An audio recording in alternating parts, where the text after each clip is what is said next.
Во время эксплуатации тримаран Корсаус получил несколько повреждений на пере руля, на швырке и на носу. Мной был произведен ремонт. Сегодня днем я приступил к работе. К вечеру тримаран уже был готов к эксплуатации.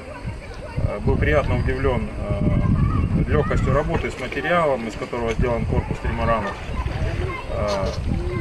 Через пару-тройку часов можно приступать к обработке. В обработке материал очень легок.